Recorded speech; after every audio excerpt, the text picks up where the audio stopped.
minutes after the hour of a little sprinkly in Port of Spain. Yep.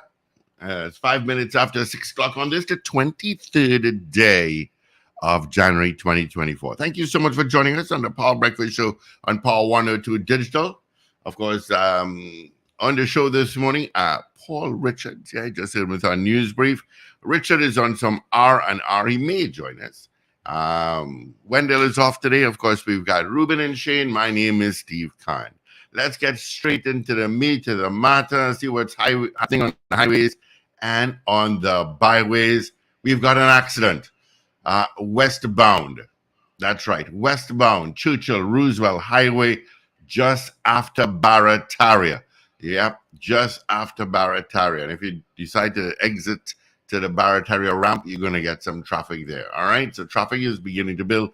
Just after the Barataria flyover is where you're going to get that accident. It's telling me it's a major accident, so take note of that. All right, let's go to east-west corridor, see what's happening. You got some serious volume on the Valencia stretch towards the bypass. You've got it. You also got some volume from Santa Rosa, and of course from Maloney is where you're going to pick up your traffic this morning as you head westbound towards Piarco. Not too bad after Trin City, which by Orange Grove is when you're going to get your traffic towards UE. And then Valsain towards that accident in Barataria, it is traffic. All right? Take note of that. Again, there's an accident just by the Barataria flyover, just after the Barataria flyover. And it's telling me it's a major accident. All right, out of San Fernando, I got nothing to tell you about. Rivulet Road, beginning to build. Just after Freeport, you'll pick up your traffic, and that traffic is going to take you straight towards the interchange. Chaguanas Main Road, eastern side of it is beginning to build. Traffic on the southern main road from Chaguanas, heading toward Chin Chin Road, you've got some traffic there. Once again, an accident just after Barataria. I didn't get any pictures or I didn't see anything about it yet, but I will shortly and will keep you posted. All right, so that's the T's. Let's get into the W's. It is 25 degrees at Piarco International Airport. Same at Crown Point in Tobago, where the Met Office is saying for our weather for today. Did they update it yet? No, but they did say yesterday it's going to be sunny and breezy conditions will be interrupted by occasional cloudy patches with a few showers occurring. All right, maximum forecast temperature 31 degrees. And checking some temps across our listenership, it is -2 in Toronto. But just think, on the weekend, it's going to be nice. A lot of snow is going to melt. They're saying by Friday, Saturday, it's going to be like 5 degrees, 4 degrees, and so on. All right, so that's good news. -2 in Toronto. Miami, you're sitting at not minus, but at 22. Orlando, 16. New York, you're at 0. And you're really going to love Friday. Friday, your high is going to be 14 degrees Celsius. Saturday is going to be 10. Sunday, 6. All that snow is going to melt. Be careful. A lot of tall buildings, and it's going to melt. Ice will fall, so be careful about that. Almost got hit with one of those one time, long time ago. It's 6 degrees in Atlanta. Yep. You're going up to like 20 degrees on Thursday. Holy moly, 19 on Saturday. You're going to enjoy that for sure. Let's see. After Atlanta, we head to London. You're at 8 degrees. Tampa, 16. Washington, D.C., same for you. Friday, you're going to be 20 degrees. Thursday, 16. Saturday, 13. Sunday, 10. Pull out the shorts. All right. So that's some temps across our listenership. Of course, you're going to get some warm weather heading towards the weekend. Let's see who sent us hello is first thing this morning. Oliver Man Warren. Good morning to you, sitting at Piarco International Airport. Doreen Peer, DJ Ray out in Tampa. God Celia in Valencia now. Carol Guevara, good morning, Carol. Marcia Rock out in Florida. Wendy and James in San Juan. Wayne B. in Covington, Georgia. Ray out in West Palm Beach, Florida. Dwayne Sylvester, good morning to you. I got a new one here. Yen Acham, good morning to you. Where are you from, my friend? From where? Boston. All right. You're gonna love the weather on the weekend, Yen. Randy Kelly, Josie Richardson, Carl M. Jacker. Good morning. On WhatsApp, yep, at 318-1021. Let's say good morning. Going out to Dan Raj, GNC Auto Security. Good morning, and Morning. okay, and Ben. Good morning to you. Morning to you, Paul. What's happening? Morning, Steve. Morning, everyone. Good to see you in the office. I almost forgot I had to be here. Oh, geez. Well, it's a good thing that the wheels turn. It's better late than never. We're glad you're here. But I wasn't late, though. No, you weren't late. You weren't late. You got here in time. You got here in time. So what's happening? Yeah. A lot of happening. Yeah. I was listening to your news there because I left the house yesterday evening to go out with my folks, and I forgot my phone at home. I didn't get home till after 10, and I went straight to bed. I was way tired. So I'm now learning that Lisa Agard um, is saying that something about the courts. I'll follow up on that story shortly. But she's denying that she misled Minister Marvin Gonzalez Hmm. with erroneous information to the Parliament, which he subsequently apologized for. Oh, okay. And saying she's weighing her legal options and that she was also not, um, she didn't resign. She didn't want to say more on that. But if you didn't resign, you were fired. So Yeah, if you didn't resign, you were let go. you were let go. So she's That's it. denying but she said this before her attorney, so she didn't want to speak too much on it. Yeah, So well that then. TSTT thing is not ending anytime soon, apparently. Mm-mm. Not surprised though. Not surprised one bit. But Oh boy. the Yeah. check problems. That ain't got nothing to do with me. And Prakash Ramada is also calling for $5 million for the family members of those divers. That's all? That's the same thing I said. I said that's all. 5 million. No, yeah, That's it? that's. I was going. The same thing I said. That's it. 5 million. I don't Nah. I wasn't where I was thinking that was going at all. I was thinking I was going a lot more than that. Oh, definitely, definitely, a lot more than that. Five. Condolences to the family of former Minister and MP Fazil Karim, Yeah, who we learned passed away yesterday morning after we came off the air. yeah, Really sad news. Really, really nice guy. Really, good people. And I know his daughter Ria very well. So yeah. I know condolences Ria to well. Ria and the rest of the home circle, who of course are devastated. You know. Of course, his funeral will take place today Yes. at the Greater Love Christian Center Church, Krapichima at 10 a.m. and then to the masjid in Karapuchama from 12:30 to 1:30, and then interment will be at the Waterloo Muslim Cemetery. Yeah. Right, that's the The funeral. Muslims bury within 24 hours, I do believe. Yeah, most of them bury within 24 hours. Yeah, of the passing. So Yeah, condolences to his family. Ross is a really, really nice guy and very innovative. yeah. Through the years, we've had him on the program a number of times, and of course, we know his daughter Ria very well as well. Yeah. Um, of course, they are devastated. So condolences to family and friends of Fazal Karim from all of us at the Power Breakfast Show. Yeah. Very, I don't know. As I said, they're going in numbers and threes and Yeah, they stuff. always say that. They're threes. Yeah. Threes. Wasn't expecting that one at all. Apparently, he passed away due to a cancer diagnosis. Yeah. Um, Anyway, sad news there. Well, Omicron. HV.1 is now in St. Lucia. So, you know, I'm Yeah. missing, I'm missing my coffee this morning. Really? Yeah. Yeah. When you get hooked on that coffee, it is something else.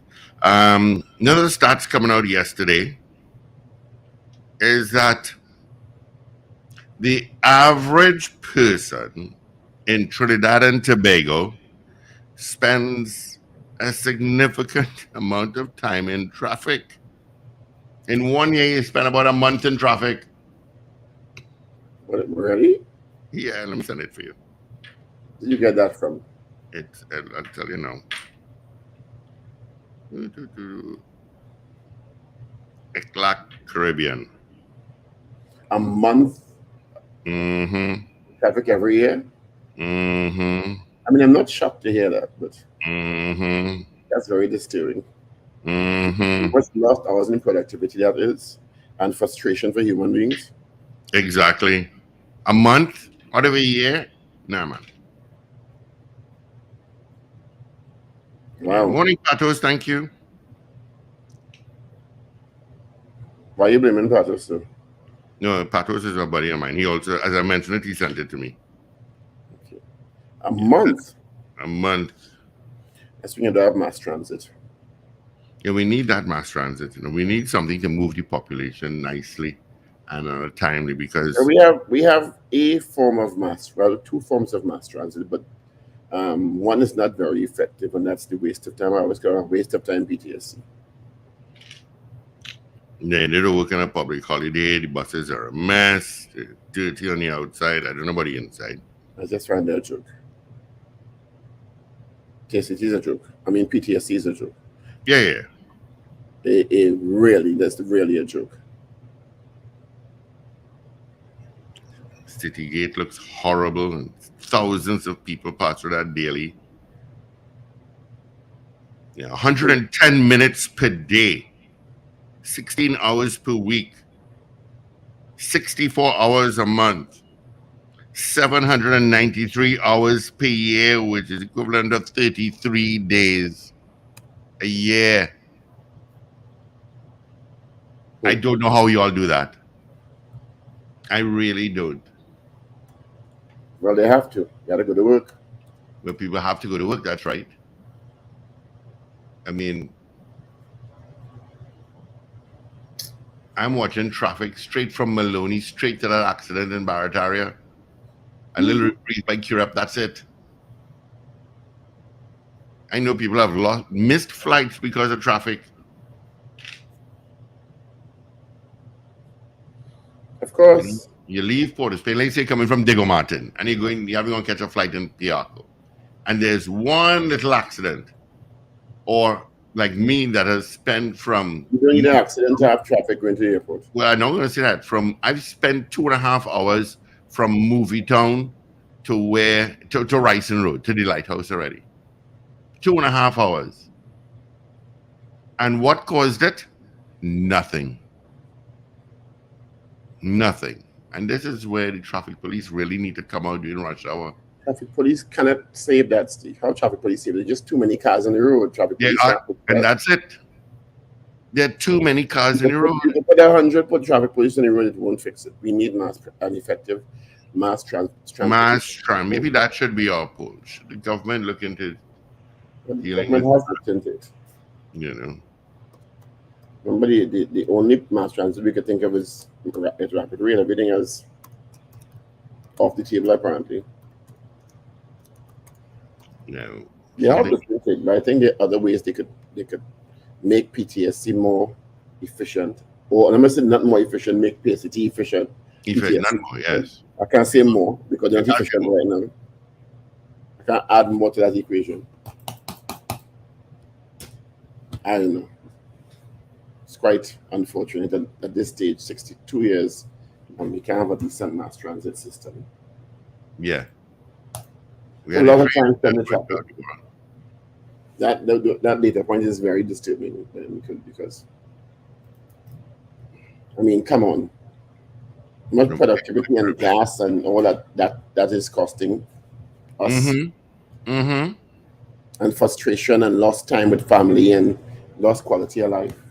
Mm-hmm.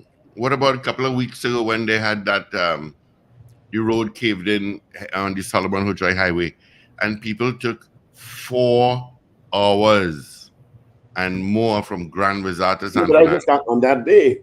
On other days, they Was were that one also day? frustrated by what was happening on other days. Just not that one day. Mm-hmm. Horrible, horrible. I think that we could say names. Every time we ask Minister Ruhan Sinanan, the answer is this um, mass transit national strategic plan and policy, that after 7 years or 8 years, can't seem to materialize. I don't know. It's take 10 years to get a mass transit thing off the ground, right? Yeah.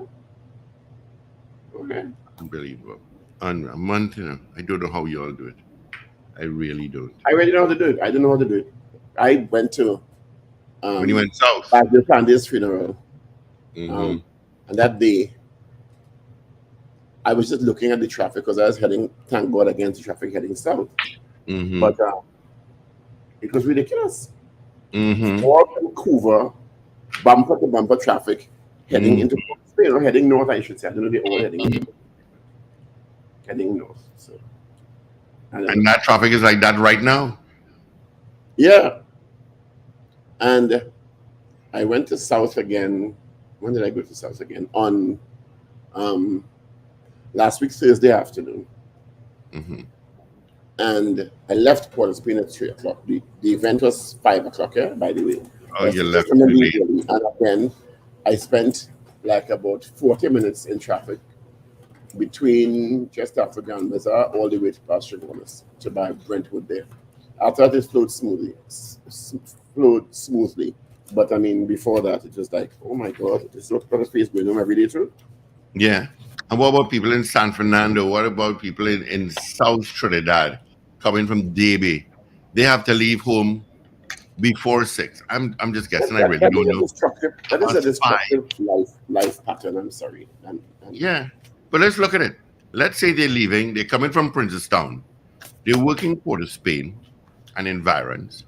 And let's say they leave home at 5:30, which means that they have to get up somewhere after 4 o'clock. with children. Right. And let's say they have children as well. Let's say, because they work in town, they decide that we'll let the kids come to school in town. It's going to be so much easier. So the kids got to get up early. They got to prep them to head to school. And then when school is finished and they have to head back home, if they leave Port of Spain at 4 or 5 o'clock, they may get home by 6, 7. Time you settle down, do your chores and everything, it's going to be way past 9. And then you have to do it all over again. So literally, a family of two or of 3 or 4 could be spending on a daily basis 7 hours in traffic, 6, 7 hours Yeah. in traffic. Sad part about it, if they're spending quality time with the children in school, that Well, is the where quality the quality time has to be in the car. in the car. The quality time is in the car. Then when you talk to your children in the car. Yeah.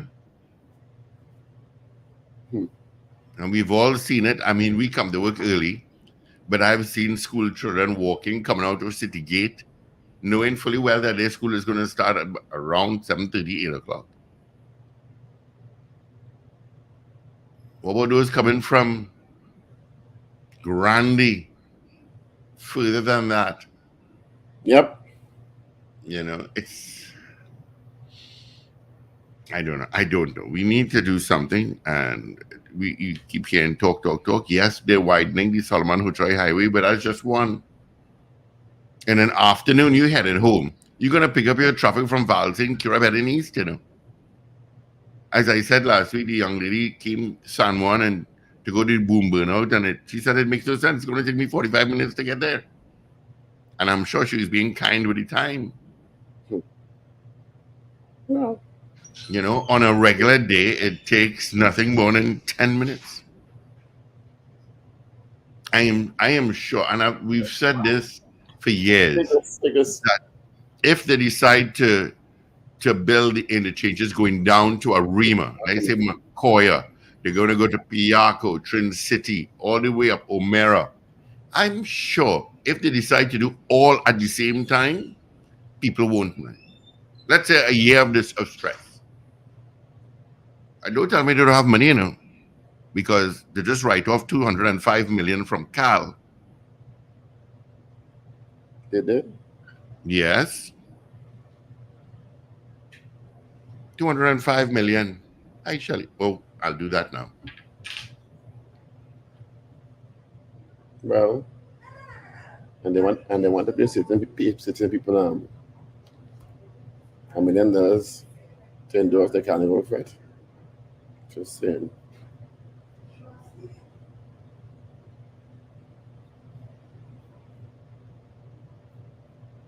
What are you doing, Steve?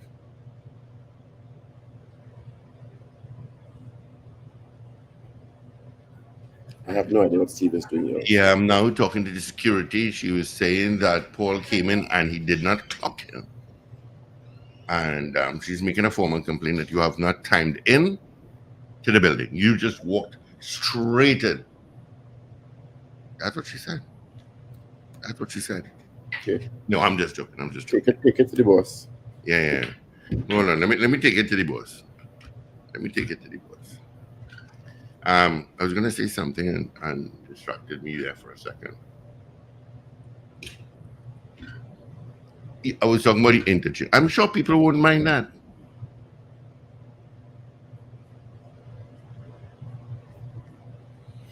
Never a dull moment. Never a dull moment in Trinidad and Tobago. Never a dull moment.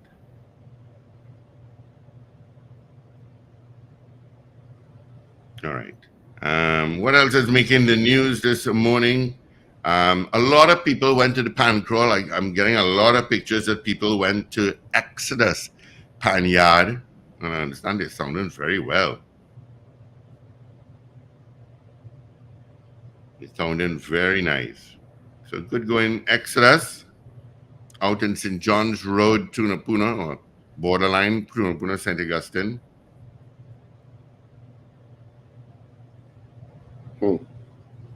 And let's say good morning going out to Naomi Sinet, 20 years old, and she has become the second youngest national calypso queen. The youngest was Abby Blackman when she was 14 years old. So, and of course that was held at St. Anne's at Queen's Hall, to be precise. All right.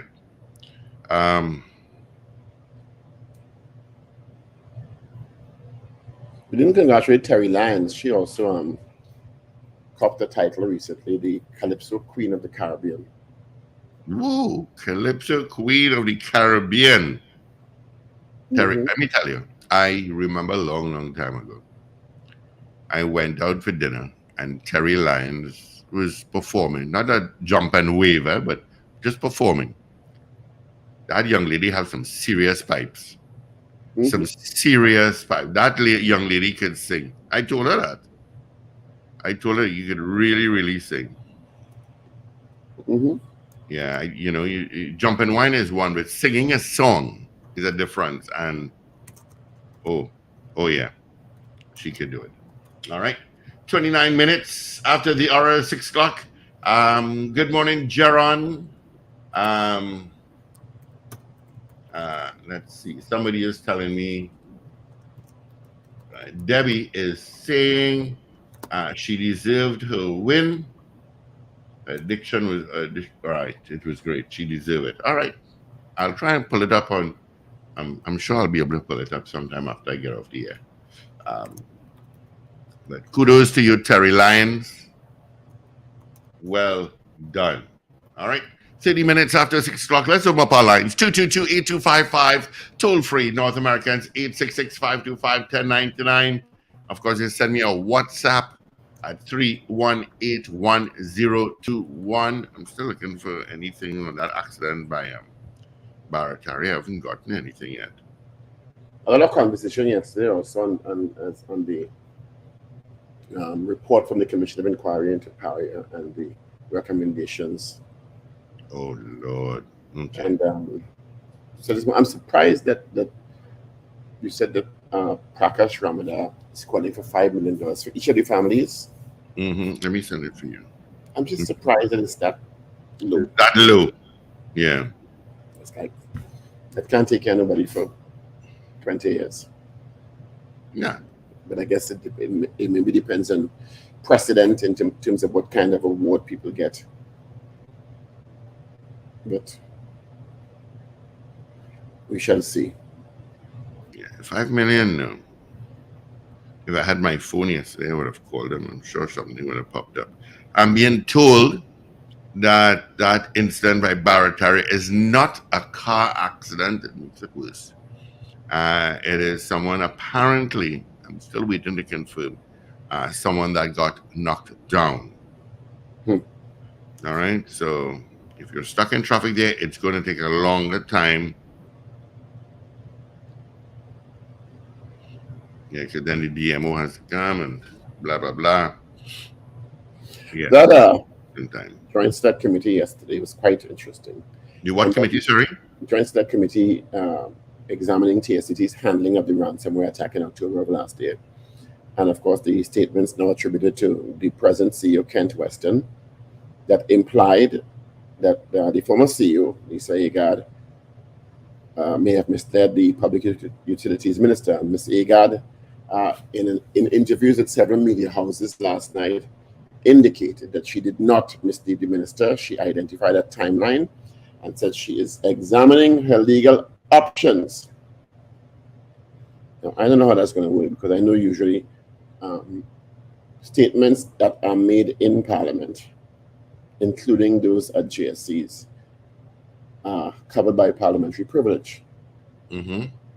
So I don't know that what the legal options are in that situation, but I do believe Ms. Agard is an attorney at law herself. So she says she's examining her legal options. She also says she did not resign, as some newspapers reported weeks or months ago, but she didn't say more about that, because she said that matter is also before her attorneys for consideration. So Lisa Agard came out swinging yesterday, protecting her name, as anyone would. Yeah, correct. After the GSC yesterday. So Kent Weston is in hot water now. And I'm sure you're going to hear more responses from this now from the opposition, because they raised the issue in Parliament a couple of weeks ago in terms of motion of privileges against Minister Gonzalez, which the Speaker last week, Friday, ruled on and said she didn't think the minister's actions constituted a breach. And the minister had apologized before and saying that the information he received was what he parlayed to Parliament. And Ms. Agard seemed to imply yesterday, from what I get in all the clips I'm hearing, that the information that she gave him wasn't the last bit of information she gave, wasn't the information that she said him deliver in Parliament. So it's a lot of to-in and fro-in and he say, she say, and I did and you did and I gave and you read, and which will always end up in the hands of lawyers. It will. Lawyers really will. You know that, right? Lawyers really will. Of course. So that situation, when you thought it was going to be put to rest, it certainly is not now, given the statements now coming from former CEO Agard last night to several different media houses. Yeah. She said she believes the statements made at the JSC yesterday constituted an egregious defamation of her character. She said, I can say categorically to you, I did not provide any misleading information or inaccurate information to the Honorable Minister. She is examining all legal options available to her, given the statement by Kent Weston yesterday, who really should have navigated that with a little more finesse, quite frankly. Yeah. So you know when you're going to say that, yeah, you're going to get pushed back at some level. So. Yeah. We do have some calls, so let's grab some of them. Good morning, caller. Good morning, Paul and Steve. I see it's just two of you all there today this early morning. Yeah, the rest went fetting. Okay, I'm just calling to wish my daughter, Franca Sigrid James, happy birthday. Her birthday is today from myself, Wendy Ann, from her father, Frank, her sister, Simone, her son, Isaac, and her niece, Skylar Ann. Have a lovely day, Franca, and may you see many, many more. Thank you, and you all have a great day. Happy birthday. Bring cake and ice cream. It is confirmed a placing on knockdown after the Barataria flyover. So expect delays. All right? Expect delays. This is what you mean. All right, 222-8255, toll free North Americans, 866-525-1099. That's our numbers directly to the studio. Morning, Triton. WhatsApp at 3181021. Good morning, Vaughn Triton and Greener Jennings and Karen Yipnow and Jenny Fano and Nemo and Dennis Prasad and Tigri, Janelle, Sherwin Kerr, Marva Williams, Carol Guevara, Samuel Paul, Carl M. Jack, Cheryl Seeley, Trinidad Margot, Richard Jeremiah, Herda Wells, and everyone on YouTube and Facebook.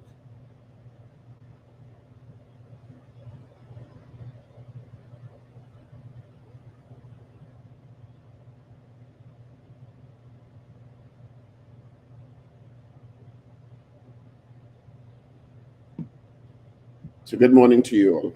So we're taking a couple of calls. And the ones who want to book for interview, we do take calls. When we open the phone, they don't call her. You know, that's the sad thing about it, you know. But the numbers are now 222-TALK, 222-8255, toll free 866-525-1099, and you can direct WhatsApp messages at 868-318-1021. And we're discussing TSTT, of course, and public transportation. Yeah, and the 5 billion. Yeah, I'm going to actually call Mr. Prakash Ramada to the low to talk about that 5 million for 2 minutes. Let me see if I get him here.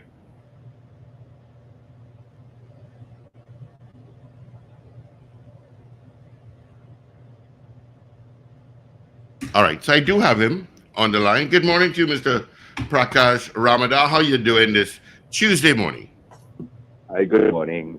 Doing well enough in the circumstances. I want to tell you the grief that we all share in the passing of our dear colleague, Fazal Karim, one of the finest patriots we would have found, a man of incredible capacity and ability and, you know, a love for people. And, you know, he was always about a positivity for the nation. So I just wanted to share with Trinidad and Tobago, you know, the passing of a great soul.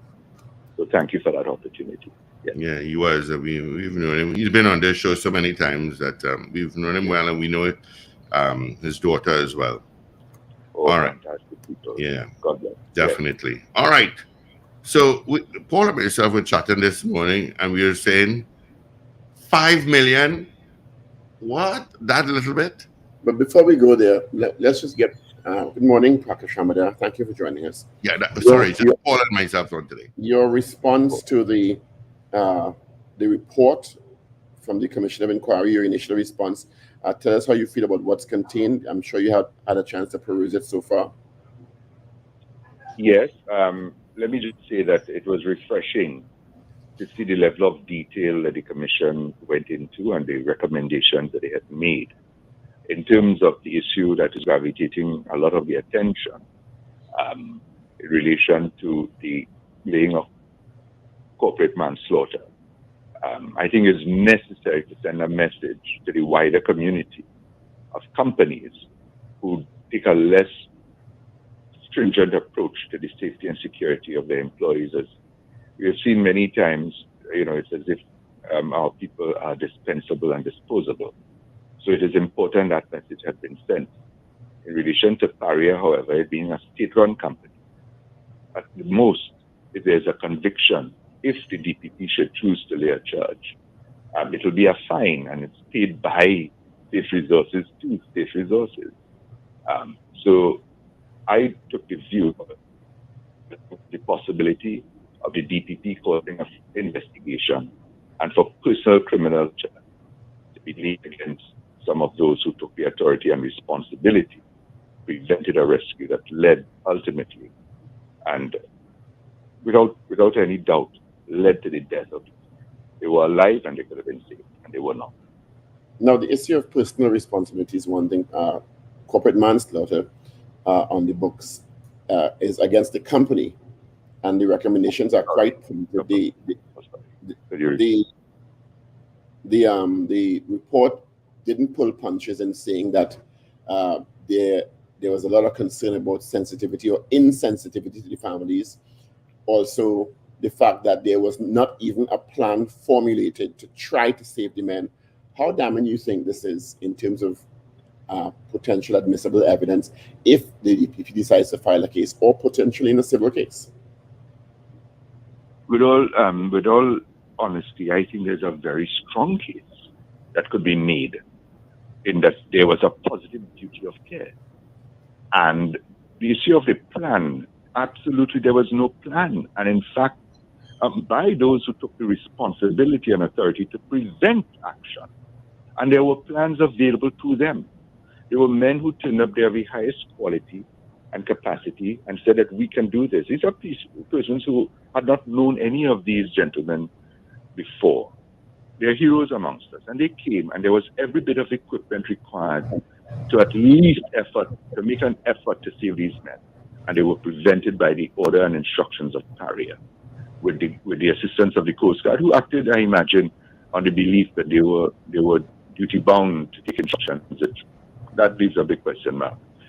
Because there was no police intervention, no fire services intervention, but Paria took upon itself almost a godlike position that we are the authority and no one will act without our instructions and our approval, which they never gave. They had no plan whatsoever, even though LMCS had a plan. Others had a plan. Diving companies presented themselves. They had plans, none of which were even listened to and acted upon. What about I'm also hearing conversations about filing by the OSH agency as maybe a separate issue. Could you elaborate on that first, clarify? Absolutely.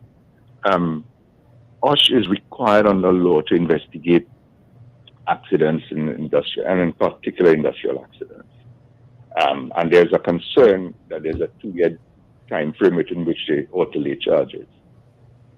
I cannot imagine that OSH has not already completed its own internal investigation.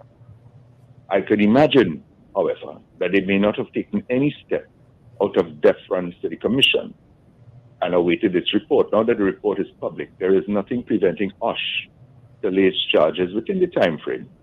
And if it is that they have not begun their investigation, then that is a terrible breach of their duty. So let us give them a reasonable time to see what they do. And if, in any event, assuming the investigation was to begin today, which is far-fetched, there is sufficient time to do what they need. But my expectation is that the investigation would have been completed from the day of the incident. Not completed, started from the day of the incident, completed already. And therefore, it is ready for them to pull the trigger on this. If the Commission will carry any evidence that was terrible. Sorry. Yeah. Go ahead, sorry. There will be a terrible breach of their duty.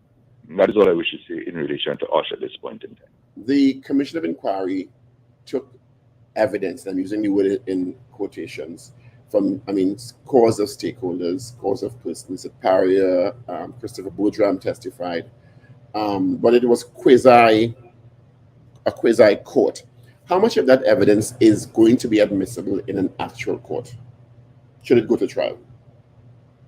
That's an extremely good question. And the simple answer is that if it is for criminal prosecution, very little could be used. Because as you know, there are protocols in taking of statements and obtaining evidence by the police in their investigation, and that every citizen enjoys a right against self-incrimination under our Constitution, and one has to be advised of that right. But nothing prevents, in fact, one would expect that the DPP and the police, if they intend to do any work in this matter, will cause an independent new investigation. When I say new, to have statements taken from witnesses who have made themselves available. And of course, you have the background of sworn testimony, and that will be quite helpful. But anyone can exercise their right to remain silent in relation to a criminal investigation.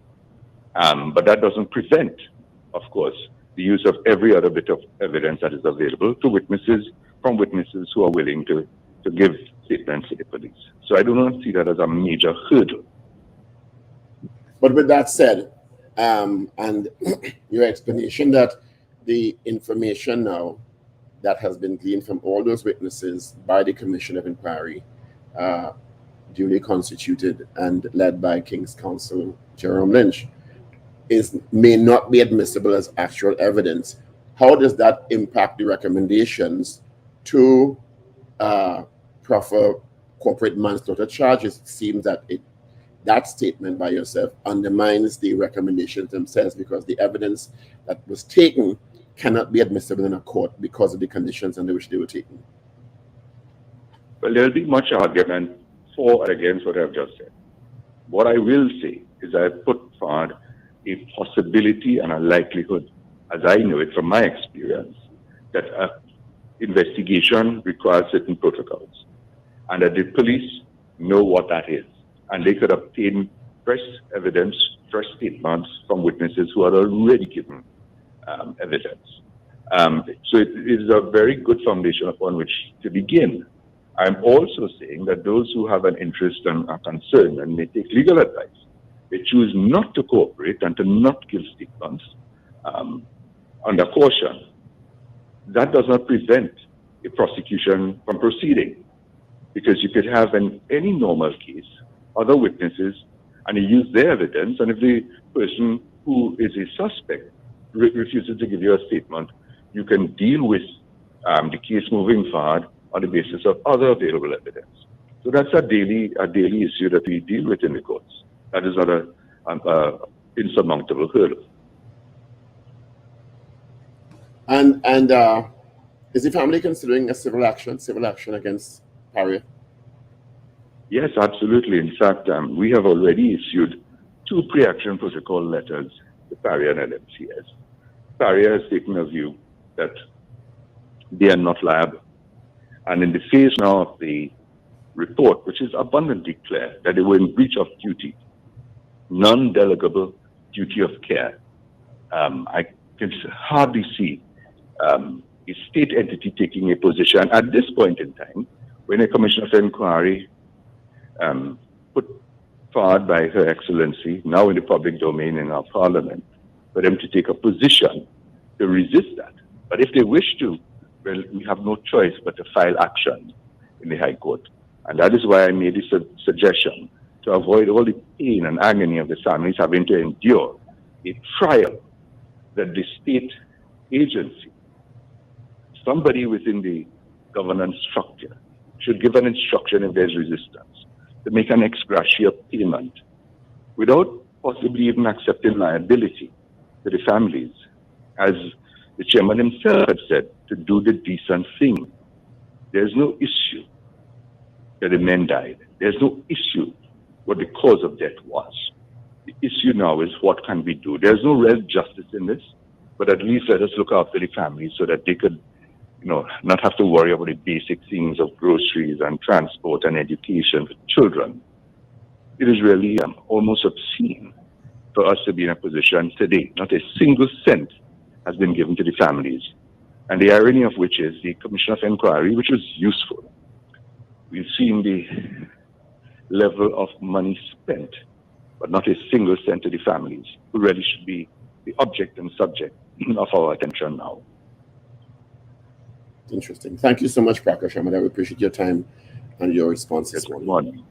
Thank you for the opportunity. God bless. Thank you. All the best to you. Bye. All right. That was But that attorney for Prakash Ramada, one of the attorneys representing the families of the divers, 4 of whom died in that horrible uh, situation. Almost 2 years ago now. It's Carnival Friday 2 years ago. So we see how it evolves. Let's move to the newspapers online for today. It's Tuesday, the 23rd of January. Let's start with the Guardian online. AGAD threatens to sue new TSTT CEO after he blames her for cyber breach misinformation to minister. Prime Minister, TNT to remain an energy province. Cut energy approval times. There was, of course, the energy conference yesterday. Local agriculture set for growth. Rowley, mom on Paria COE report. Attorney seeks $5 million each for divers families. OWTU calls for release of fatal Nikon exclusion report. Kamla to PM, put Paria diving tragedy victims' families first. So those are stories trending in your Guardian for today. Let's move to the Express now. Lisa lashes back. Former TSTT CEO Lisa Agard yesterday categorically denied she provided any misleading or inaccurate information to Public Utilities Minister on the TSTT cybersecurity breach. Non-starter Bravo, Darren Bravo, will not be part of TNT's squad for the start of the West Indies Championship in February. 5 new industrial court judges have been appointed by President Christine Kangaloo. Young, fossil fuels remain vital. Maternity leave in TNT is an expose, and the front page of the Express says Lisa lashes back. Let's move now to the Newsday online. OWTU, make Nikon fire report public. Over 60 apply for Tobago to join Defense Force. Barath and Ramadan Mon Karim. Duke slams back to front Tobago secondary sword turning. Duke Tobago's autonomy is not enough. Former top cop sues National Security Minister for defamation. And Ramada, charges can be brought against Paria officials. Of course, you just heard from Prakash Ramada, whom we interviewed a short while ago. Yeah. And Chambers plead with business owners to report extortion to police. So those are your trending stories in your Express, Guardian, and Newsday for today, Tuesday, the 23rd of January, 2023. Yeah. All right. Thank you, Paul, for the headlines. Just a reminder, if you're stuck in traffic on the Churchill Roosevelt Highway, it is now spilled traffic, is now spilled towards the Eastern Main Road. Someone did get knocked down just after Barataria flyover. All right. And that is causing 2 police cars on the scene. So please, if you're stuck there, yeah, you got some serious traffic. I'm seeing there's another traffic eastbound, leaving Port of Spain, taking that flyover towards the Beetham. That's leaving Port of Spain. That's eastbound, just by the flyover there. All right. Let's get the result of poll from yesterday. We did ask you yesterday, given the recommendations in the Commission of Inquiry Paria report, should the board of Paria be removed? That was our poll yesterday. 100%, 100, everyone said yes. They should be removed. Right. So our question this morning, we'll stay with Paria based on a suggestion by Prakash Ramada, whom we just interviewed. And the question this morning is, do you think Paria Fuel Trading Company should offer some level of compensation to the families of the divers? All right. Do you think Paria Fuel Trading Company should offer some level of compensation to the families of the divers? Yes or no? Yeah, 222-8255, toll-free North Americans, 866-525-1099. Of course, on WhatsApp at 318-1021. That's 318-1021. Do you think Paria Fuel Trading Company should offer some level of compensation to the families of the divers? Yes or no? Good morning to you, Trini in Boston, Slick Money Grip, Terrence Brown, Finbar Collins, Mo Gaines. Good morning to you. CJ New York, CPT Singh, DL, Rena Boodoo Jennings, Randy Kelly, Karen Yipnow, Jenny Fano, good morning. Dennis Prasad, Nemo, Shuin Ke. Wow, look at people. Marva Williams, good morning to you all. All right, so let's get some of those calls in. Let's get some of those messages in. I'll have to write. So here we go. Yes or no. Eve out in Sugar Guanas says yes. Thank you, Eve. Have a good one. Wayne B says yes. Morgan says yes. Green B says yes. Mugi says yes. There's nothing at this stage stopping Paria from offering some payment without accepting liability. Yeah. You know, there's a legal way you could do it without incriminating yourself. Yeah. But, you know.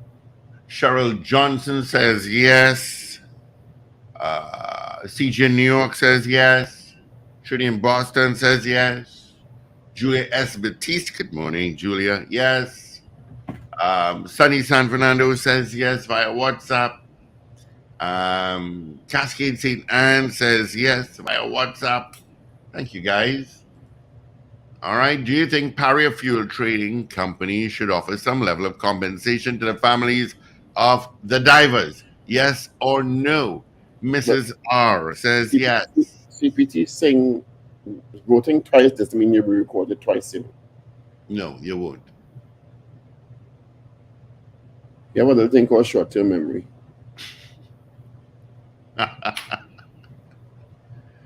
CPT thing says no. Mrs. R says yes. Yep, got that. CPT says yes. Do you think Paria Fuel Trading Company should offer some level of compensation to the families of the divers? Now, I understand exactly what Prakash shared from the family's perspective. You seeing millions of dollars being spent in a commission of inquiry. And when I spoke to Christopher Boujam some weeks ago, the LMCS has basically been suspended in terms of operations pending the outcome of investigations. So the families, in many cases, the families of the four divers who died have no breadwinner. You understand? Because the men were primary breadwinners, and they have to live. And you're seeing how much million they say it is being spent? Oh, I can't recall.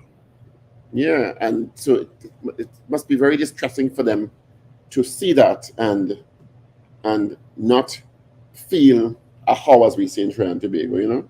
Gloria Gray says yes. Faraya Hayatali says yes. Sherwin Kerr says yes. Yeah. DL says no. All right. Do you think Paria Fuel Trading Company should offer some level of compensation to the families of the divers? Yes or no? All right. Good morning, Lorna, Indy, Kali. Yes. Thank you so much. Who said yes? Sherwin. Who said yes after Sherwin? I have that. Okay.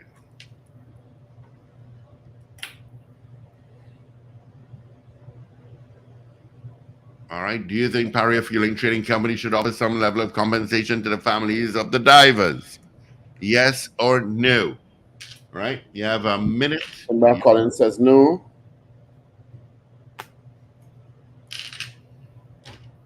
Slick Money Grip says no.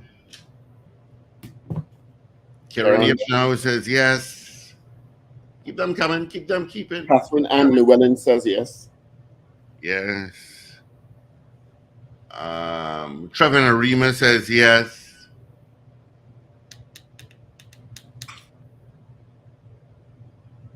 If I were one of those families, I'd be very upset. Very upset. I saw it drafted at 7 o'clock. Lennon Roberts says yes.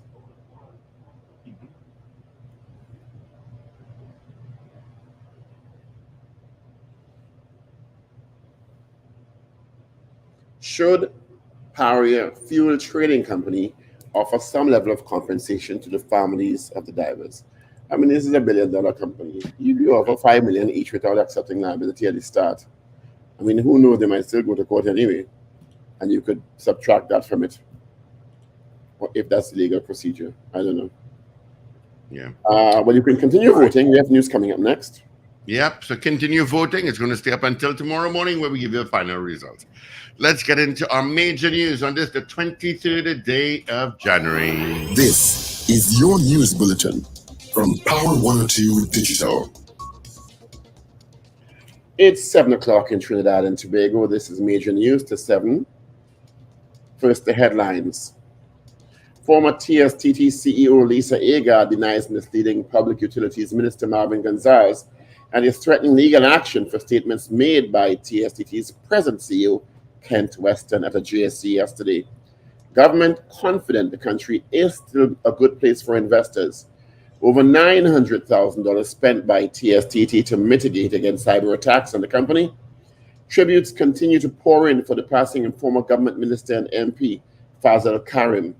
St. Lucia confirms presence of Omicron variant HV.1, and the World Health Organization voices fears countries will fail to strike a pandemic preparedness agreement by May of 2024.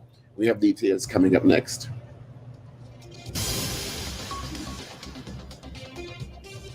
This is major news to 7 a.m. on News Power Digital. Good morning.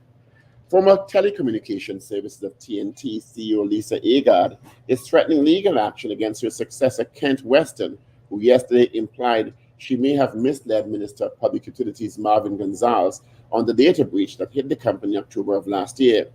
She also spoke of possible legal action for comments made during the meeting in Monday's Parliament Joint Select Committee on State Enterprises, which was called to examine TSTT's handling of the ransomware attack in October.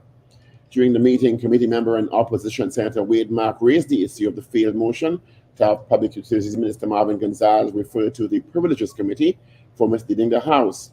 At the GST on Monday, Mark asked who was responsible for providing the information to the minister. Contacted for comment following the GSC, Agard says she believes the statements made at the GSC constitutes an egregious defamation of her character. She said she can categorically deny that I did not provide any misleading information nor inaccurate information to the Honourable Minister. She's examining all her legal options. She also insisted she did not resign from TSTT. She added, in fact, quote, I was not given the opportunity for that from TSTT, but the matter is before her attorneys, and she declined further comment. JSC Chair Anthony Vera, senior counsel, subsequently said Agard would be invited to respond to some of the statements made. Agard welcomed any opportunity to appear before the GSC to clarify the timeline of her communications. And $975,000 is given as the initial cost for TSTT to mitigate cyber attacks on the company. It's revealed by acting CEO Kent Weston. The money paid to one firm, CyberEye. He said it's normal for a company to seek third-party consultation during a breach. Weston said he did not have the figure for the other firm involved in the process. That firm is called Checkpoint. And the GSC on State Enterprises agrees to grant a request from TSTT for certain sections of Monday's hearing to be held in camera. The move was requested due to what TSTT described as sensitive nature of the topic and the potential risk relating to cybersecurity measures. The funeral for former government minister and MP Fazal, wrong story. The government of Trinidad and Tobago maintains that TNT is a good place for investors to ply their trade, the position made clear by Prime Minister Dr. Keith Rowley.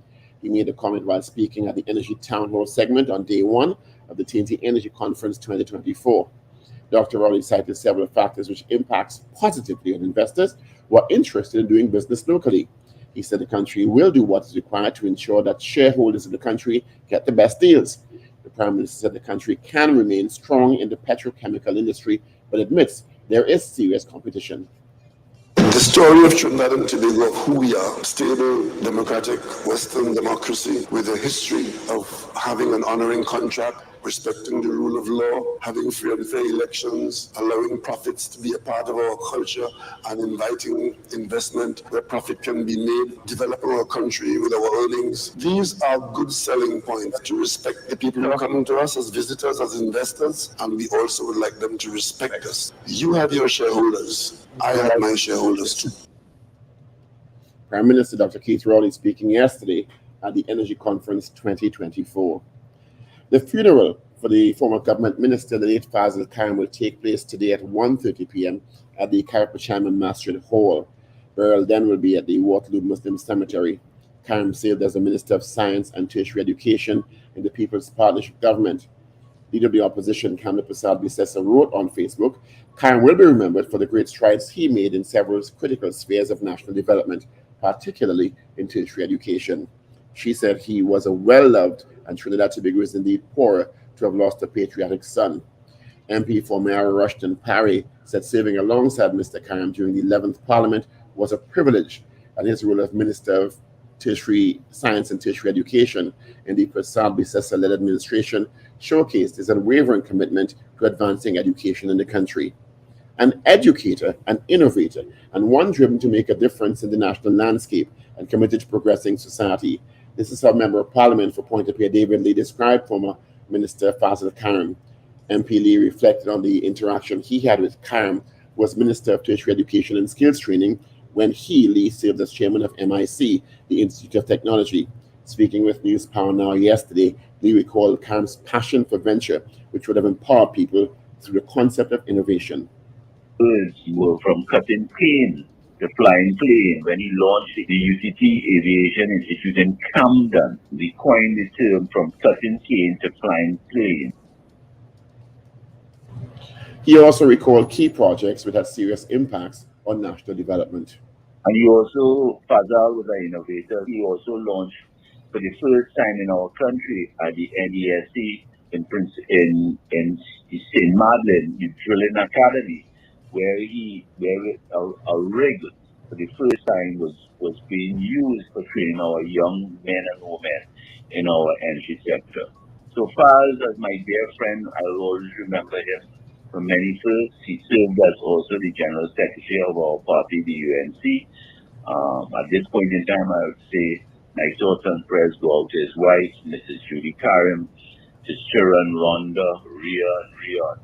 And I knew he had a passion for his family. He's a true family man, and he loved his grandchildren dearly. So may his soul rest in. MP for Point-a-Pierre David Lee paying tribute to the late Fazil Karim. Back to news of TSTT, $975,000 is given as the initial cost to TSTT to mitigate cyber attacks against the company. This revealed by acting CEO Kent Weston. The money was paid to one firm, CyberEye. It said it's normal for a company to seek a third-party consultation during a cybersecurity breach. Weston said he did not have the figures for the other firm involved in the process Checkpoint. Speaking during the sitting of the JSC State Enterprises, Weston gave reasons why this particular move was taken. The initial cost was $975,000. The reason that it is very standard for an organization to have third-party consultation during a breach, as the scope is not an in-management scope during that period. It's not standard rhythmic security reporting, but rather in-depth investigation and remedial works on the security network. The ransom was paid to the cyber attackers based on advice of guidelines following industry best practice and consultants. There was no ransom paid to RansomX. On the advice of our consultants and in keeping with industry guidance, we do not negotiate with terrorists or companies that position themselves in this role, as it further exposes the business. So at that stage, it was about remediation and rebuilding that space. And the JSC on State Enterprises has agreed to grant a request from TSTT for specific sections of Monday's hearing to be held in camera and not in the public domain. The move was requested due to what TSTT described as the sensitive nature of the topic and the potential risk relating to cybersecurity measures. Chairman of TSTT, Sean Roach, made the request during the meeting held yesterday. It examined TSTT's handling of the cyber breach and during and after its occurrence. We have strengthened our internal systems, introduced additional protocols, and are committed to the highest safeguards of our customers' data against future incidents. Mr. Chairman, given the sensitivity nature of this topic and the potential risk associated with a public discussion of our cybersecurity measures, we wish to respectfully request that certain aspects of today's hearing be held in camera. Road said the utility is working with the JSC, but is mindful of its need to ensure sensitive information, which could have far-reaching impacts if publicly addressed and not breached. Our concern is that the public discussions about our cybersecurity strategies could have inadvertently aid potential threat actors or compromise our ongoing activities and security that we now are presently putting together. The committee has TSTT's full cooperation and commitment to transparency in this examination. However, we are mindful of the need to balance this with the protection of sensitive information. JSC Chairman Anthony Vera, Senior Counsel, said the request will be granted. Be assured that we will not do anything to compromise your sensitive information. You just signal when you need, and we will stick a pin and we will deal with it later in camera or ask for written submissions. The 5 new members, also referred to as judges, have been appointed to the Industrial Court of Trinidad and Tobago by Her Excellency President Christine Kangaloo. The Industrial Court said new members are Peter Ramkistoon, Glenn Wilson, Mario Az, Stephanie Fingal, all of whom reside in the General Services Division, GSD, and Karen London, who presides in the Essential Services Division, ESD. Industrial Court, it welcomes its new members and congratulates them on their appointments. In news of the region, St. Lucia has confirmed the presence of the Omicron variant HV.1 in samples submitted to the Caribbean Public Health Agency. The disclosure came on Monday from Chief Medical Officer Dr. Sharon Belmar George on January 17, 2024. St. Lucia received confirmation of the Omicron variant HV.1 in samples submitted by the National Reference Ezra Long Laboratory. And finally, the World Health Organization voiced various countries will fail to strike a pandemic preparedness agreement this coming May. Its 194 member states are negotiating an international accord aimed at ensuring countries are better equipped to deal with the next health catastrophe or prevent it altogether. The plan was to seal the agreement in the 2024 annual general meeting of the World Health Assembly, the WHO's decision-making body, which convenes this coming May 27th. To end our 7 a.m. newscast, here are the headlines once again. Former TSTT CEO Lisa Agar denies misleading Public Utilities Minister Marvin Gonzalez and has threatened legal action for statements attributed to TSTT's current CEO, acting CEO, Kent Weston. The government is confident this country is still a good place for investors. Over $900,000 spent by TSTT to mitigate against cyber attacks in the company, and tributes continue to pour in on the passing of former government minister and MP Fazal Karim. That is major news to 7 a.m. right here on News Power Digital. We have headlines coming up at 8 a.m. and major news again at 12 noon. Up to date and credible. Power 102 Digital. All right, thank you, Paul, for our major news. You can join him again come 8 o'clock for our news brief. And then you can join Evie at noon today, for major news. Of course, Sir Charles will be in today. All right. Quickly, I'm going to give you WTs again. You're not going to like the T's. Traffic this morning. It is heavy going to Santa Rosa towards O'Meara. Piaco straight towards Barataria. An individual sadly got knocked down just after the Barataria flyover.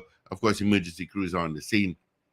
So that's creating some serious traffic on the Churchill Roosevelt Highway, as well as the Eastern Main Road. All right, heavier from Thackeray, go ahead and all the way up towards Mova. Going up Lady Young Road, not too bad volume, but on the past Coconut Drive to Lookout, you've got some traffic. After you pass the accident scene by Barataria, it is smooth sailing into Port of Spain. All right. Out of Maraval, you're heavy. Diego Martin, same thing. Lower Santa Cruz, you've got it. Taking a look at San Fernando, you head northbound on the Solo.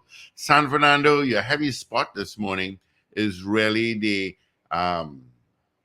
Naprima Mayaro Road, okay? And exiting onto the Taruba Link Road. Exiting onto Taruba Link Road is where you've got your traffic this morning. Volume again, heading into port. Yeah, volume heading into northbound, and then heavier from Freeport, and traffic again from Chigaguanas. All right, so there you go. All right. Okay. All right. And Southern Main Road, that is heavy. 24 degrees at Piarco International Airport. 25 at Crown Point. Your weather for today, partly cloudy and breezy periods with occasional showers. This afternoon and this evening will be settled despite the odd shower. Maximum forecast temperature 31 at Piarco, 30 at Crown Point. All right. Let's check to see if we have any more votes here. We do. We got Bradley Snell out in the Netherlands. Yes. Lennon Roberts. Yes. Kendall Kennedy says yes. Good morning, Ewart Rajpal. Marval on the road says yes. Adrian Koto says yes. Gregory Bauer says yes. Carol Guevara says yes. Wayne Joseph in Ontario, Canada says yes. You're going to love the weekend, the weather this weekend, Wayne Joseph.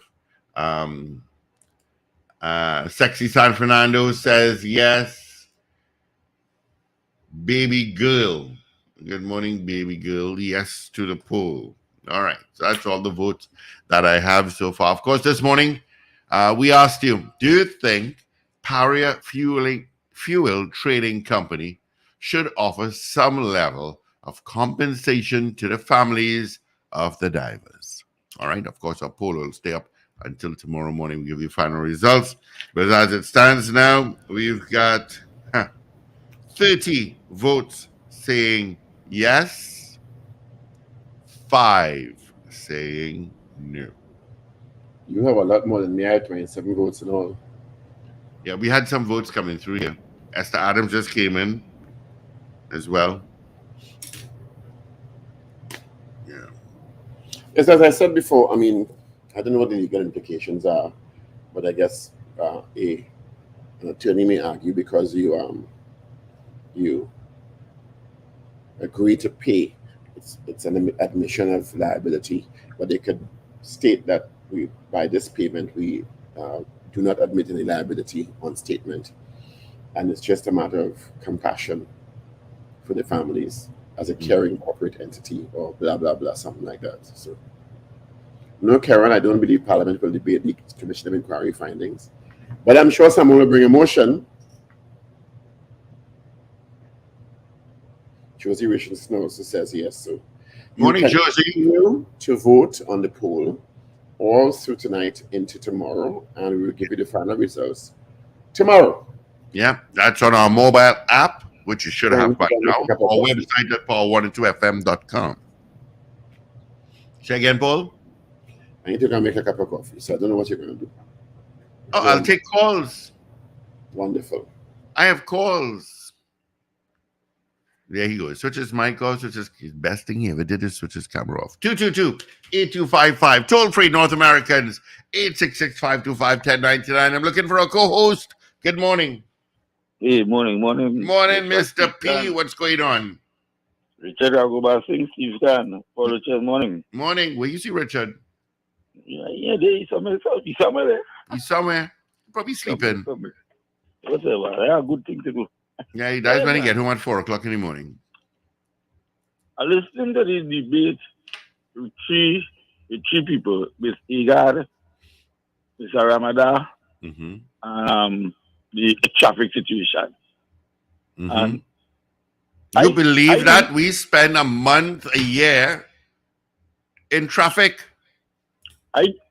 Isn't that horrendous? I believe it's more than that. You understand? This is from ECLA Caribbean. Supervisor on the highway. When I was a supervisor, foreman on the highway, we maintaining from Arima up to Crepe, that we vicinity. If you didn't come out on the highway 3 o'clock in the morning to work, after 5 you can't work. You cannot work on the highway after 5. And I used to see a trail of traffic from Arima and La Hokita coming straight east-west, going straight to Port Harcourt. But you know, Mr. Patrick, I have seen these guys trim or cut the grass in the median of the Beetham Highway. Mm-hmm. And all they have is a little cone right before them, or 2 cones. That's dangerous work. And I'm saying, this is ridiculous. Why don't you get a truck, a pickup, with an arrow so people can see it way down the line? You know why they're doing that?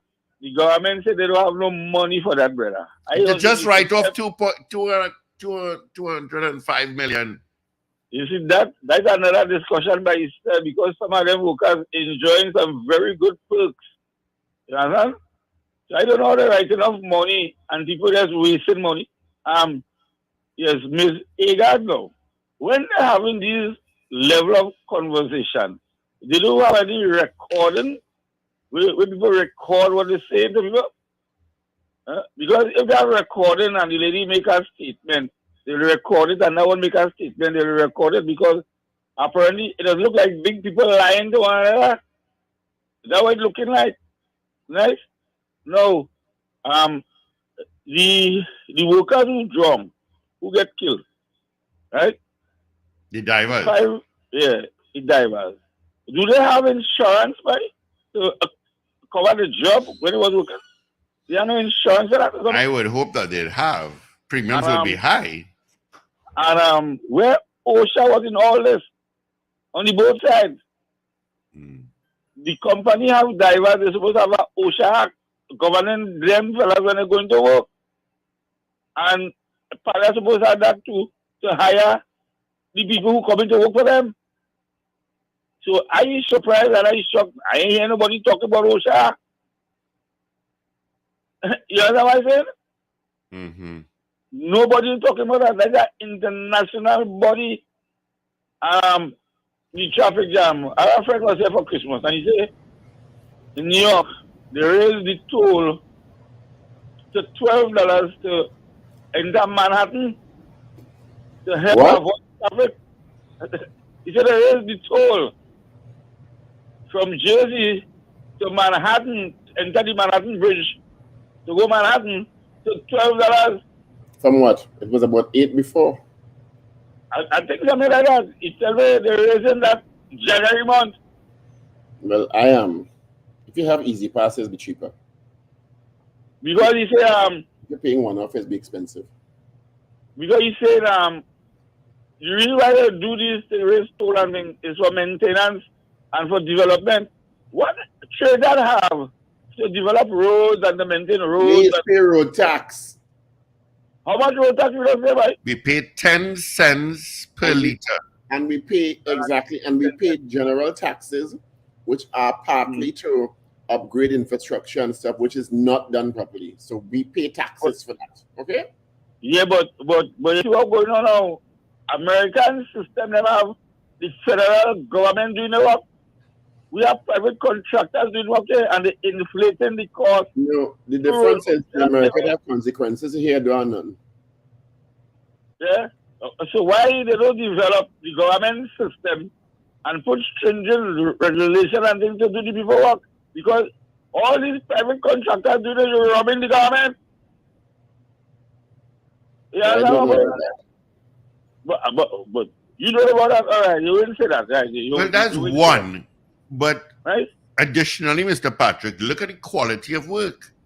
Because, for instance, I could remember when we had Mount Hope, Ministry of House. We had rail equipment. Right? SRC Secondary Road leave us that equipment up in Camp Kumutu. Rail equipment. All the equipment disappear. Truck disappear, backhoe, crane, everything disappear. And they take private contractors to do the work. You know what's going on here? Mm-hmm. And even the plan, the concrete that we have up in Agua Santa, that shut down, and a lot of things that we had making we own hot mix in Agua Santa, that shut down. So we had to be buying material from contractors. So the system gone private contractors, and they mash up the government system, and then they turn it around now and blaming the government. Is that chopping is going on in this country because they really want to admit who was at fault and who mashed up the whole system here? So I know the road, as I say, whenever let's pave some roads, the road one repaving, what's that doing the same thing? You understand? Mm-hmm. So it's easier to go private contract than to give government workers with plenty laws and restrictions and red tape to deal with the matter. Look, recently it had a fire in Tonga. 2 fire officers get injured with a lift they say they don't fix, and it collapsed. And we chose so much money for fire truck. And the situation with the Wassa worker with the with the trench that was not that he was in the trench with all the proper support. They don't show the proper thing. They don't do the correct thing. OSHA again. Where OSHA in this country? I don't. I don't want to. OSHA itself in Trinidad has problems. Kind of working with them. OSHA had problems. OSHA employees had problems with the building OSHA was occupying. That's how bad it is.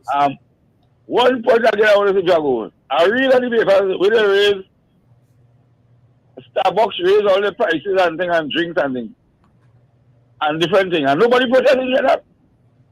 What are you protesting for? What are you protesting for? Mr. Patrick, if you can't afford to, don't want to buy.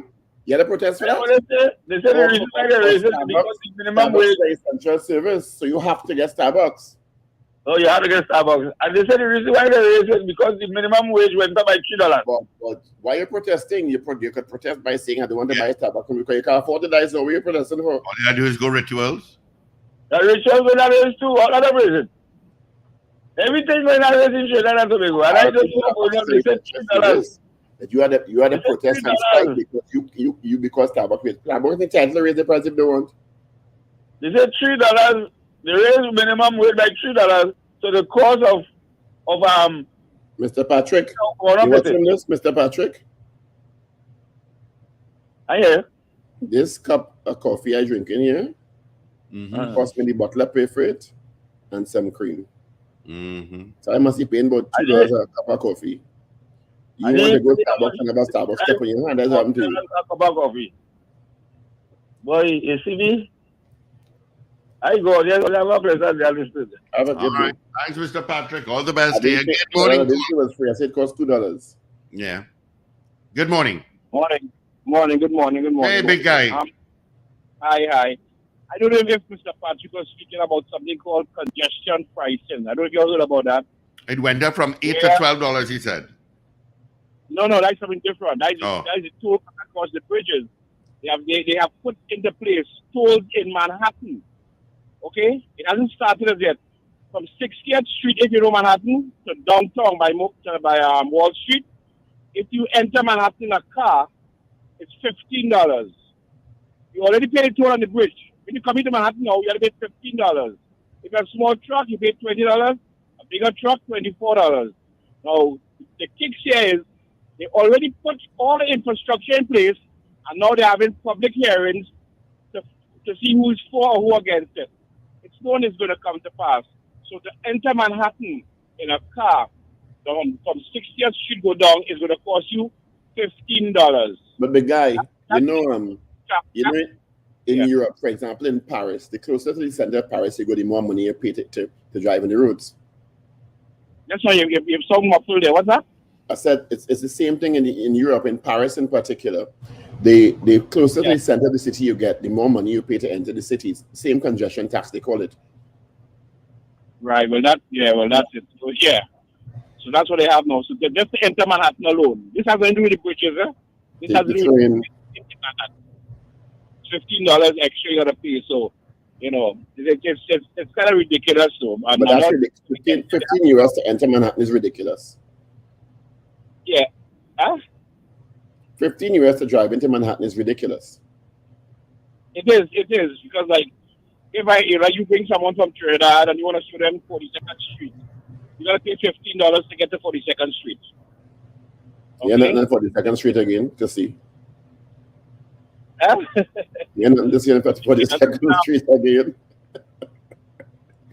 Steven and Mike, what was that? I haven't been to New York in years. Yeah, and with respect to OSHA, what I do is I supervise underground projects for New York City housing, and if anytime you dig in and you go below 4 feet, you got to put shore in. If you don't put shore in, and anything should happen, you're in trouble. You're in real trouble. You know, they don't make jokes for that. The OSHA is very, very important. But I know you have OSHA in Trinidad, but I don't think they enforce it as they enforce it up here. Because anything happens, they must find somebody to pay the cake for it. Somebody must pay for that. No matter what. Find somebody. You know, that's how they operate up here. So when you supervise underground digging, make sure 4 feet, shore in time, or else you'll have problems. All right, gentlemen. Have a nice day. All right, big guy. Thank you. All the best here. 222-8255. Toll free North Americans. 866-525-1099. I'm being told as well that the individual that got knocked down by barataria, I'm being told that a vehicle did not stop.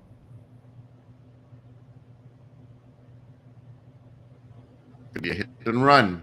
All right. Of course, that is creating some massive traffic on the east-west corridor if you're heading east into Port of Spain, and an extension from those coming out from southern part of the island from the interchange. You're going to get some traffic. All right. So 222-8255, toll free North Americans, 866-525-1099. Our numbers directly into our studio. We are taking your calls. All right.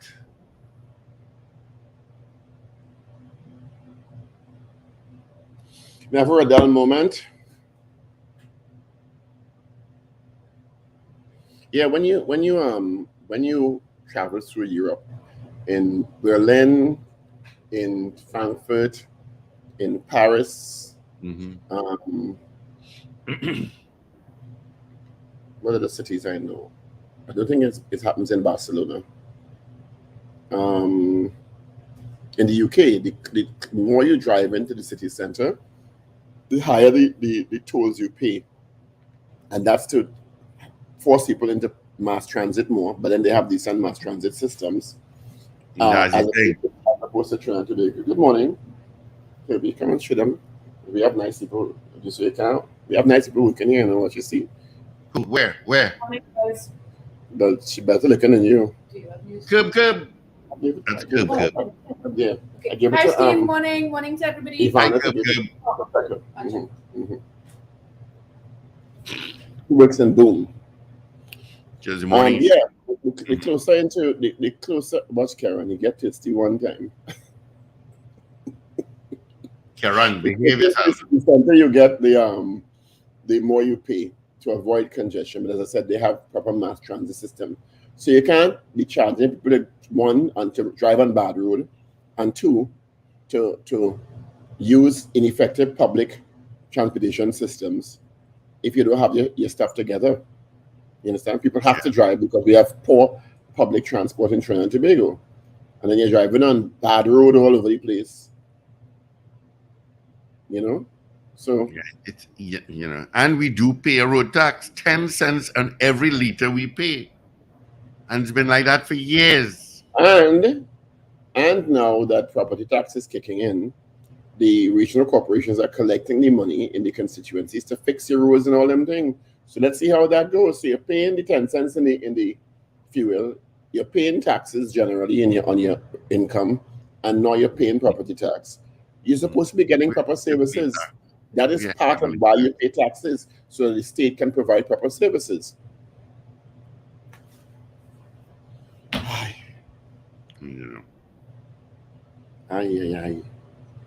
Mr. Patrick brought up, I mean, all these contractors that paving roads and so on, but give the road 6 months and it's, it's and when unqualified contractors, no matter who in power, getting contracts because they're friends and family and financiers, that's part of the problem too.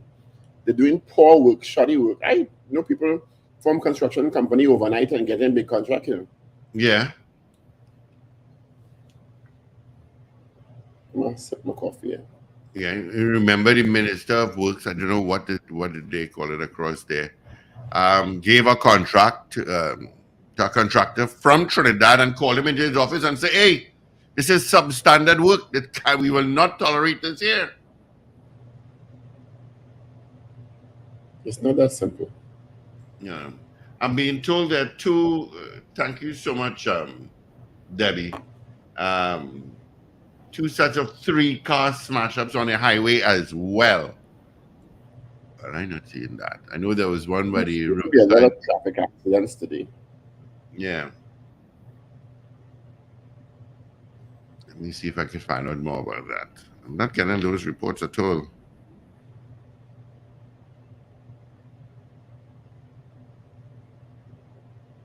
Yeah. All right, please take your time on the roads. Please do that. Eastern side of Queen's Park Savannah is heavy, all right? After you pass Barataria, it's smooth sailing in the Port of Spain. All right, we have some calls coming through, so let's grab them. Good morning, my friend. Good morning. Morning. Good morning. Yeah. Why you all fretting up all this on this early morning, right? And you know how things work in Trinidad, the work ethic. We have to fix our work ethic first, and everything else shall be added on to. The problem with, where I live in San Fernando, Mojes Road Junction is a 15-minute drive. Last year, the culvert was blocked. They dug up the road to change the concrete culvert below. It took them 17 working days to do that. Now that's the Penal Day Bay Regional Corporation who did it.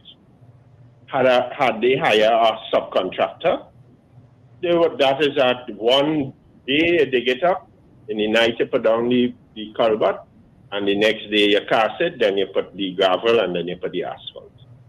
And next thing too, Steve, you ever pass and see when they paving the road?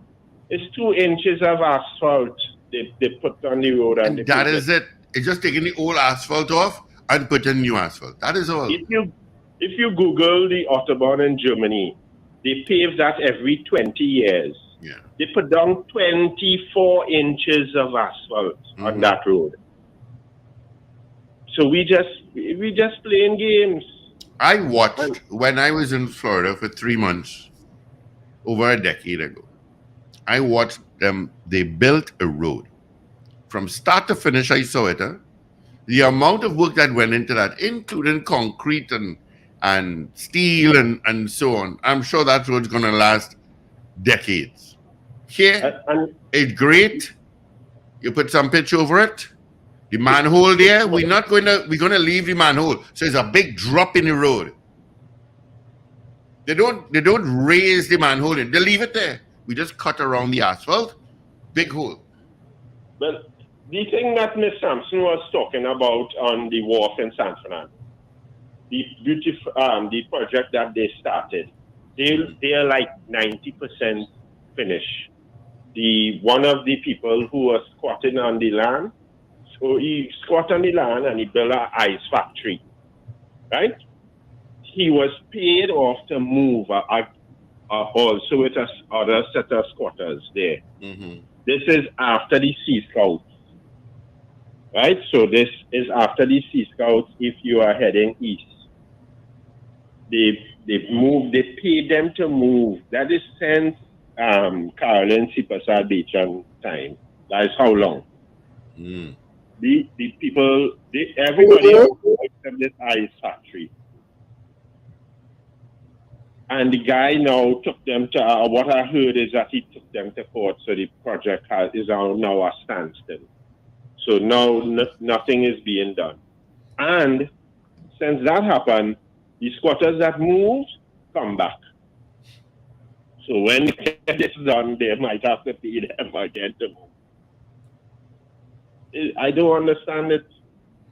But Paul, we need to fix our work ethic when it comes to government workers. Not only government workers, pal. Not only government workers. Private sector too. Well, you know, I agree with you to some extent, but I think part of the issue is that the systems in the public service are so archaic that even if somebody wants to work, it's difficult to be productive because these systems, you have to go through this and that and that. And many of them not digitized, and the 12 o'clock lunch hour when nobody's poor management and stuff like that. So it's not, people always think it's the workers alone, but you go into a system and you try to get stuff done, and the stumbling blocks due to the structure of the place, it's just a mess. I witnessed, I was at immigration office in Port of Spain. My sister was having a quadruple bypass in Colombia, and my passport was close to expiring. And I was going to get it renewed in order to go and visit her. And I was in front of the person. Mr. Duke walked in and said, "We're shutting down now." And everybody had to leave. I had to go back, I think, a day or 2 days after to get my things ready. And I also witnessed that another government officer, a worker telling a head of department, "Hey, you can't do me nothing, you know. You is not the boss here. I'm going to call Watson Duke." And she cussed the man and gone back, and she just continue working. I could do my boss that. I would be an ex-employee. Anyway, guys, don't head up on the head. We need to fix the work ethic. And I agree 100% with what you're saying. We need to incentivize people to work, and we need to fix management issues. Thank you. Yeah. Thanks, Sonny. Got another accident to tell you about, eastbound Churchill Roosevelt Highway by Huey. There is an accident there. Let me tell you, Paul, let me tell you how bad this traffic is. Let me use leaving Chaguanas straight up towards Caroni, and then from Caroni, you're going straight up past the Eastern Main Road. Farm Road, top to bottom, is traffic. Yes, there's a lot of traffic out today. Yeah, a lot. But once you're west of Barataria, you're okay. All right? Wow. I see Caribbean Airlines has new uniforms. A big fashion shoot. Yeah. Okay. I'm being told Barataria, all the lanes were blocked off a short while ago. Okay. They're probably doing things. Yes, Cal has launched there. They had a function at the Hyatt. And Mr. Joe Paris won the Million Miler Club. He's on top of that. And they also revealed their new uniforms for Cala. Of course, last night, Liat made its last flight as well. So Liat is no more for now. Yeah, they made their last flight. But kudos to Cal. You just need to drop your prices a little bit. Prices are a bit hot. But all flights are full. I know, but all flights are full, no? Yeah, all flights. I have a buddy of mine have come in from New York. And they say they're relaxing on 2-3 seats next to them empty. Really? Remember, they have a lot of competition now. Right? You have JetBlue, you have United, you have American.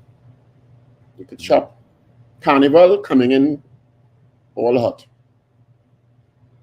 You know, all prices are increased because for obvious reasons, but we'll see how it goes. Anyway. All right, so 222-8255, toll-free North Americans, 866-525-1099. We are taking some of your calls. Let me just give you a quick traffic update. It's eased up a bit on Lady Young Road. Coming down Lady Young Road into the Savannah is a bit busy. Eastern side is blocked off. You have traffic from the Maracas Pillars coming out to the roundabout in Marabal. Just to let you know that. Don't talk about the east-west corridor. It's chock-a-block everywhere. Chock-o-block. Never a dull moment. Yeah. And what they say, we spend... And along the east-west corridor anyway, for that matter. Don't forget you can check out the Boom Burn this afternoon at Elihad Ground. You have to call the Minister of Health. I did already, Steve. You had to call him later on. He'll forget. No, Steve. We already communicated this morning. All right. He did call me yesterday regarding he wanted to get AV's number in order to deal with her. And don't hear something. They get on like if I don't know. It's every excuse in the book about the inadequacies in the healthcare system that we're supposed to be satisfied to wait 10 and 8 hours for service at emergency and accident. And the excuse because you had to wait long in New York and London. You understand? A lot of the time it's just bad service and bad organization. Mm-hmm. Fix the systems. That's all. That's why I asked them if they were short-staffed. You listen to Minister Dancing as you swear that, well, oh my God, it's not that bad. It is that bad. You think Minister Dancing went and sit down for 10 hours in Longtop or Port of Spain? He's not. And that's the problem. Politicians don't do that. They need to disguise themselves. Good morning to Tony out in Sando. You don't have to sit down and wait. Avril waited 18 or 20 hours on a chair. On a chair. With respiratory distress. That is satisfactory. Oh my God, we're so grateful.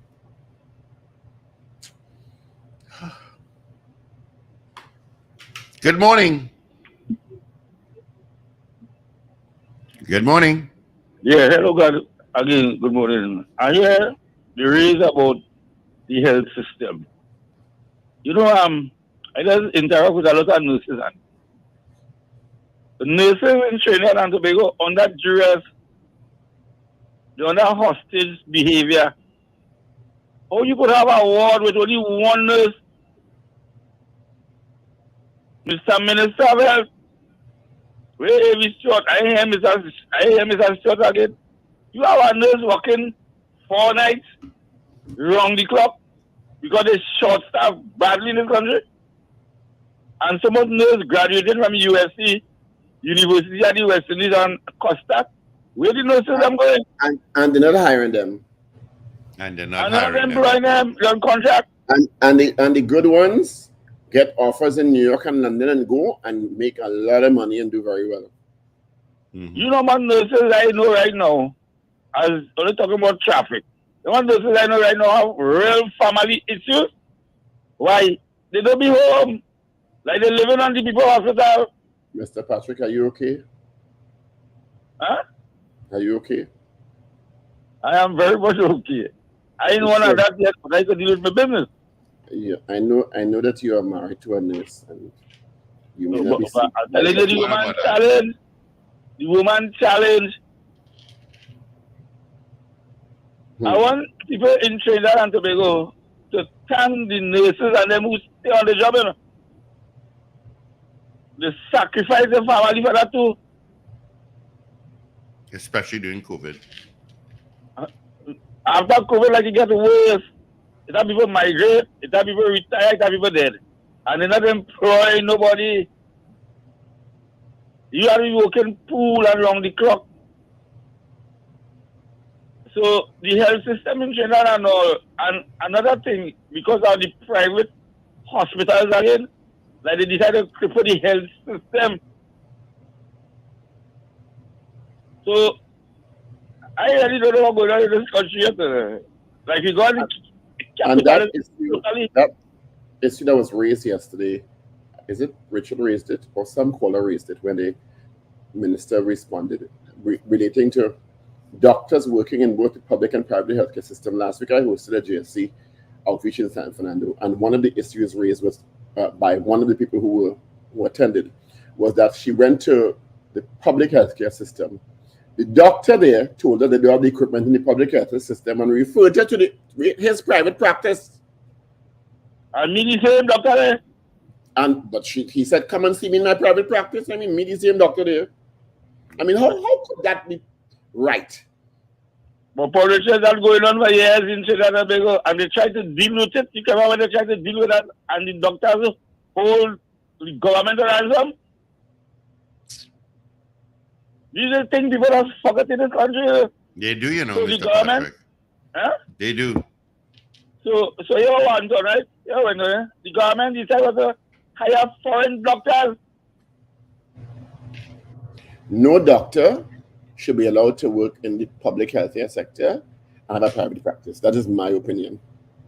Well, you looking to get licks for that. And that's okay. They should not be doing it. You will get licks with that one, Paul.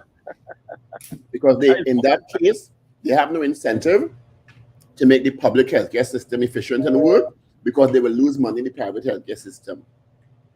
You understand? Mm-hmm. Morning, gentlemen. Morning.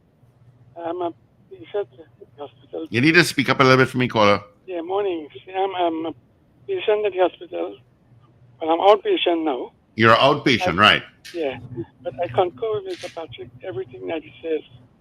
This system, the system is under duress. The whole system is difficult. We have a lot of doctors, training doctors. Very few nurses I've seen. I was in the hospital for 8 days, right? I've seen time to give you medication. Sometimes they're not on time. Maybe an hour or two off, to hand off the medication. Well, let me ask you a quick question here. Were you given the proper dosage, or did they have to break it down? No, I was given a proper dosage. All right. I know somebody was supposed to get one tablet twice daily, and they only got it once a day because there was a shortage. I forgot to mention that yesterday. No, it was on point. Okay. And I took note.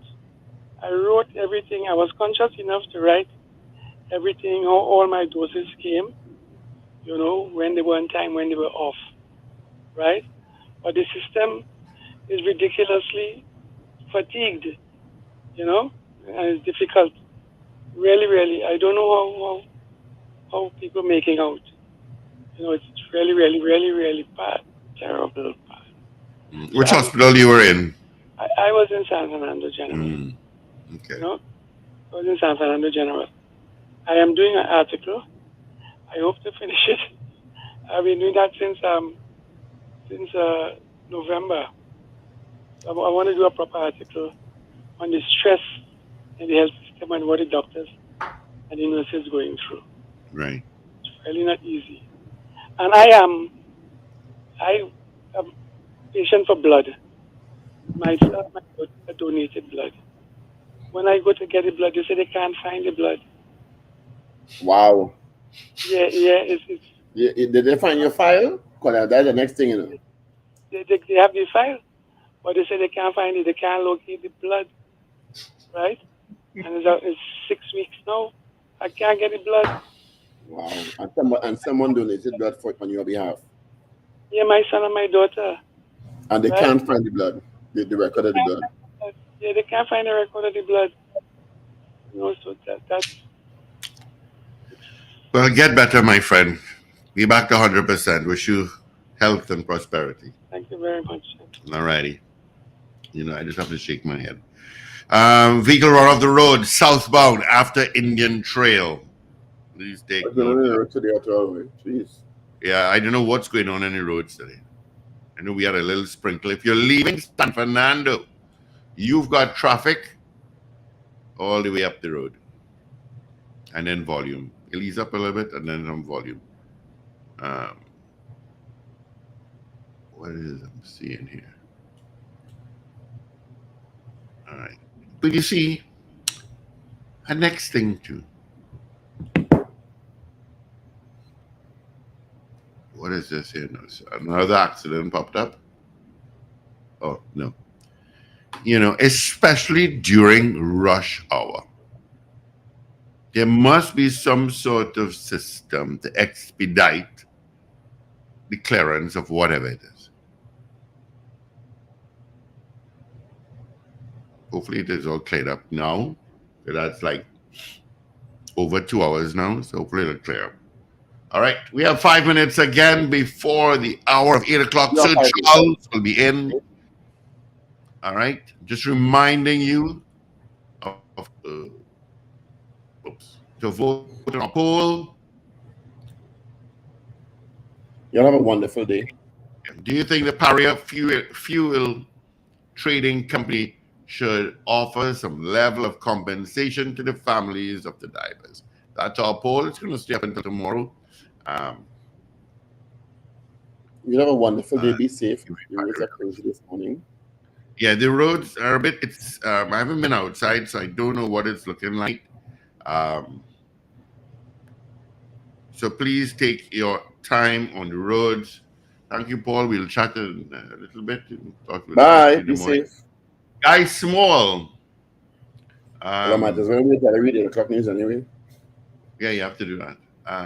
You can hold people accountable in New York and London. That is the difference. Yeah, and that's the big difference. Yeah.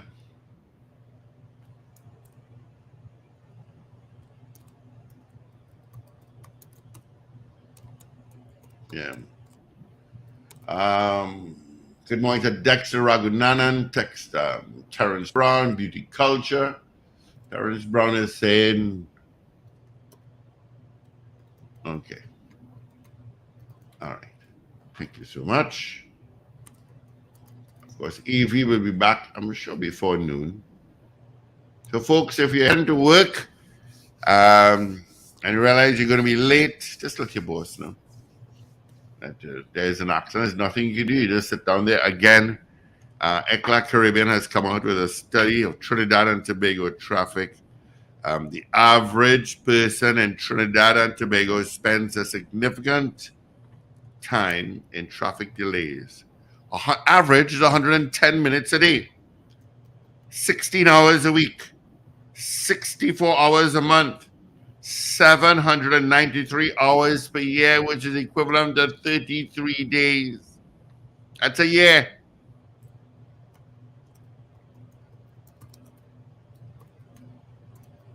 All this done in a year. I mean, oof. And more cars on the road, and clearly we don't have the infrastructure for it. And you know what I'm noticing a lot? I'm taking a close eye to it. There are so many street lights that have blown for a significant amount of time, and it's not being repaired. I called a TNTech in September regarding 3 street lights. I passed there last night. Still not repaired. Still not repaired. You're going to have a great day. News is next. Yep. Folks, give it locked on. Let's get into it. Pablo. Oh, wait a minute. We have a minute again. Well, oh my God. When the world going to end if we don't go in early. With that, I just said that. You're rushing the scene. I'm coming to deal with you across the road. Have a great day, everyone. This is your news bulletin from Power 102.